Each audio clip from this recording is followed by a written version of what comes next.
I would invite Professor Dr. W.R. Reddy to discuss on the issue related to rural, farm and non-farm sectors, and the specific question which we asked to him is what measures are to be undertaken for creating or restoring employment opportunity in rural farm or non-farm sector. Thank you. Good morning to all of you. And let me congratulate and appreciate both the TIS and S.R. Shankaran Chair Professor for this, I think, timely, structured webinar on this important issue. As has been mentioned in the introduction, about 400 million people are displaced or without work, or some of them moved back to their native places, or in the form of moving to different destinations. So in this pandemic situation, I think as human being, everyone would like to be with their family, what may come, with considering the extreme risk of losing lives also. So that's what we have noticed, observed. And of course, the informal sector is the major sector, 95% or 90% the informal sector, and manufacturing services are more, almost 95%. And in the informal sector, in the formal sector also, there is a growing tendency of informalization in terms of contract and other employment.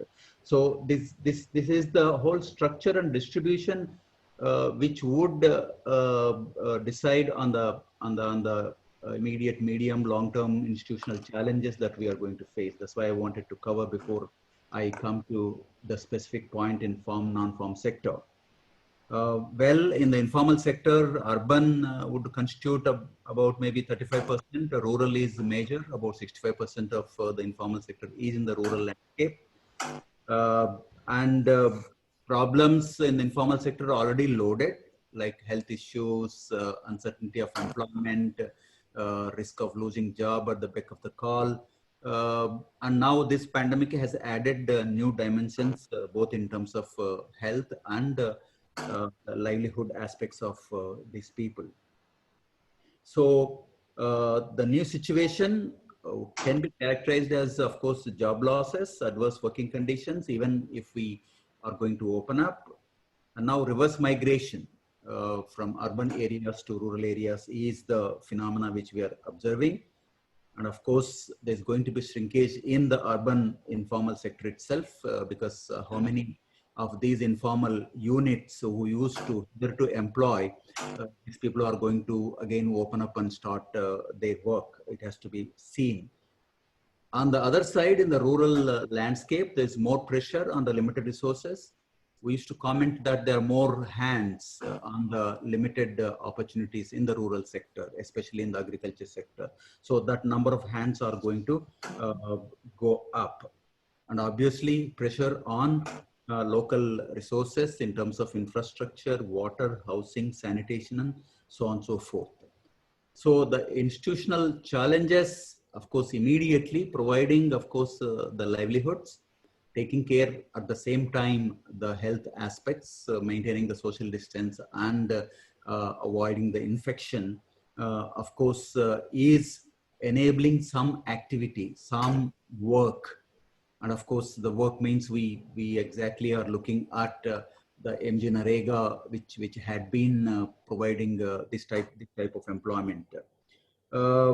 There is, of course, a situation of increased number under NEET category, neither employed, education, nor under training. The number is going to go up. Already is around 26%, and that NEET category is going to go up, and it has its own associated issues. So, on the other side, the institutions themselves are, I think, in distress, under stress. Maybe some of them might crumble altogether. Suppose if you take financial institutions, expecting the banks to provide the liberal finance without any counter guarantee and so on and so forth are going to be difficult issues. And of course, government has to provide the collateral so that they can infuse the much required financial support. So, dear friends, as we have seen over the years, we expected that the informal sector would slowly come down. But unfortunately, the pace of reduction in informal sector, that means our objective is to bring more and more into the formal sector, whatever the efforts that have been made by the changing governments. But the pace of change had been very, very slow. And I think whatever the policies that were used to bring more formality from the informal to the formality, I think mostly they were on the enforcement route. The enforcement route definitely would involve, of course, adverse ethical aspects, corruption, enforcement problems, and so on and so forth. And of course, on the contrary, the enterprises or small entrepreneurs would not come on board to become formal. And of course, the other aspects of tax and other aspects are also there. So I think at this juncture, now this is a pandemic crisis caused by this COVID-19. And I think we should look for opportunities of changing our total approach from enforcement to, of course, nudging and incentivizing so that more and more people would willingly come to the formalization activity. Of course, one opportunity we had was GST. GST was expected to bring formality into this informal sector, at least to the great extent. But again, it has not shown that amount of result. Rather, it has created many more problems to the informal sector. So then recovery route for the urban, rural, informal industry units, the question is how is to be done, what type of incentivization, and of course, general prescription. One comes to hear from many experts is like infuse the funds and the easy credit and so on and so forth. But can we think of a new out-of-box approach of divesting from the enforcement mode, Inspector Raj approach to incentivizing voluntary skill building, making the workers part of the enterprise, bringing owning up of the workers of that enterprise, that element. So that human behavioral change, can we think of some approaches, some strategies? And can we think of rural enterprises, institutional reforming, growth clusters, agri-value addition, self-sufficient Gram Swaraj model, and skill building in locally relevant enterprises, service enterprises? I think these are some of the new ways I think we have to look at. Now, we had a major complaint that people are migrating to urban areas, leaving the rural landscape. Of course, on the other side, we had been complaining that there are more hands in the rural resources and unless we create more job opportunities. Now they have come back. So since they have come back, can we create some out-of-box opportunities so that these people can be gainfully employed, respectfully employed, than in the urban situation under which they work, under which they live, both in terms of other facilities and so on and so forth. So I think the Gram Swaraj, what our Mahatma Gandhi has envisaged, like self-contained Gram Panchayat, self-contained village, and there are a number of opportunities in that respect. Well, large number of ideas had been there, like Pura of Abdul Kalam, cluster-based activity, bringing 3-4 panchayats as a cluster.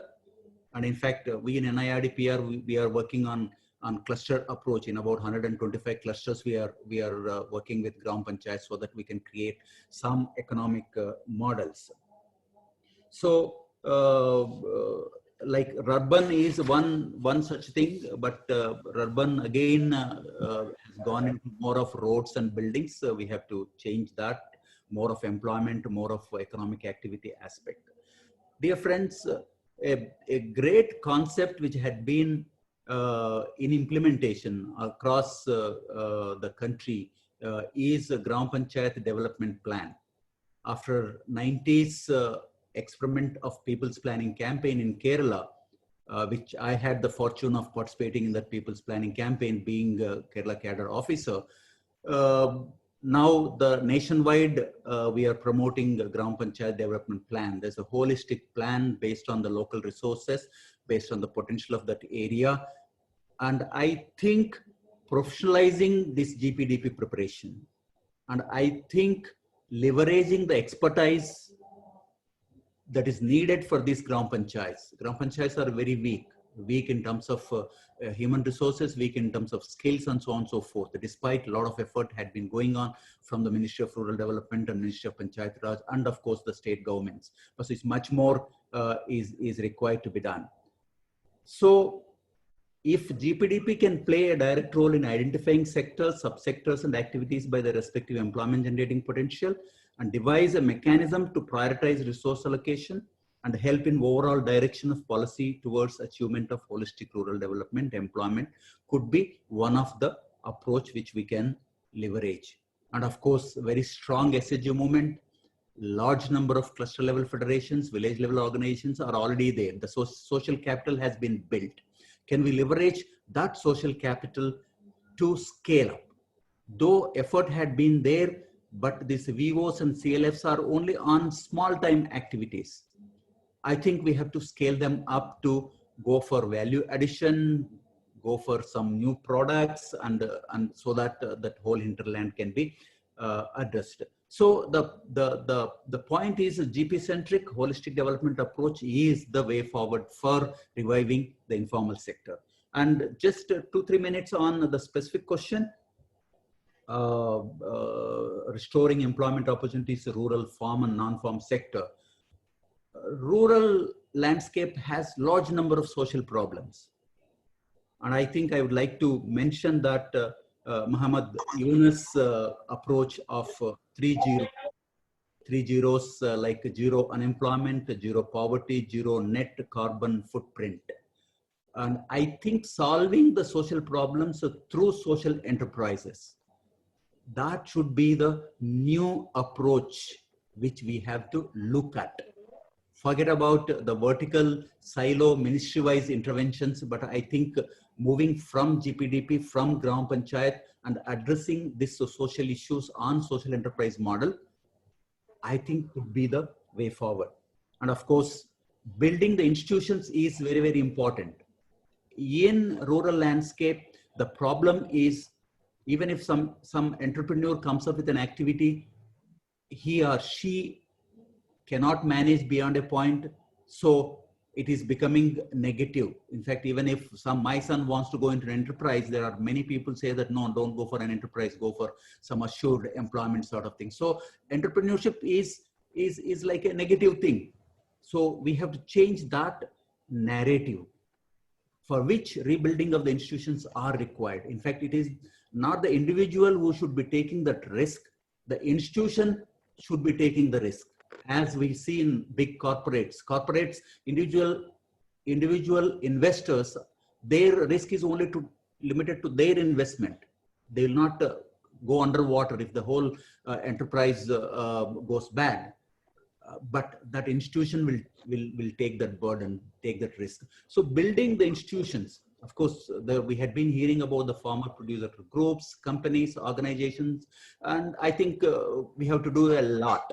The government of India has announced 10,000 FPOs in the last budget, but not in terms of more, but in terms of quality of implementation is important. Quality of governance is important in strengthening these local institutions in the form of SHG cluster level federations and FPOs and various specific enterprises. Dear friends, I think the need of the hour is very high quality mentorship and guidance at the local Gram Panchayat level that is required. And we have large amount of voluntary energy which is floating around. We have seen in managing this pandemic also large number of good-hearted, a lot of people are coming forward and working for the benefit of these distressed communities. So there is a need for harnessing that voluntary professional hand-holding, mentoring, support to nurture, to nudge and sustain these rural enterprises. And of course, skill development, a large number of long-term interventions required. The whole our secondary education has to be reviewed. We have to go back and start the skill-based secondary education, then onwards. And of course, we have to trust the people, trust the human beings, because the human beings are not only money-making robots, but they are a mixture of course, to a certain extent, some selfish, but selfless human beings who would like to help, who would like to work. And of course, the social business, I'm not spending much time because I'm about to complete my time. The social businesses, of course, we have to look at UNUS model of no dividend company in solving the problems of healthcare, education, employment, a self-sustaining business model, a model of financing unemployed youth. And human beings are not just job seekers, they are entrepreneurs. That belief has to be brought in. So therefore, there is a need to redesign the whole economic system to serve the bottom of the economic pyramid. And the three mega powers, that is the youth, technology, and of course, good governance and human rights, good governance and human rights, these three mega powers should be leveraged. I'll just spend a few seconds on agriculture. Agriculture, of course, is still a way of life, a sustenance level only, though our coffers are full. But as agriculture, farmer is not very comfortable, very happy. Every cycle of, let us say, weather distress or a drought or anything is going back to the indebtedness. So we have to transform agriculture into an enterprise. Agriculture as an enterprise. There are a large number of models, I think, which we have to leverage and support. One word on, of course, Manrega. Manrega, of course, there's a lot of fanfare for Manrega. Our quick research has found out that out of the Manrega workers, there are almost about 17% of the people are either educated, graduation, diploma, technical, and so on and so forth. I think, are we not wasting this manpower? This 16-17% manpower has to be upskilled and move to the higher order employment, higher order setting up of enterprises. And I think for all this, GP Gram Panchayat has to be the platform. Gram Panchayat has to be strengthened. Gram Panchayat has to be manned well, has to be skilled, and then converge various stakeholders on the platform of Gram Panchayat. Thank you, friends. This is what I want to share with you at this moment. Thank you. Thank you, Dr. D.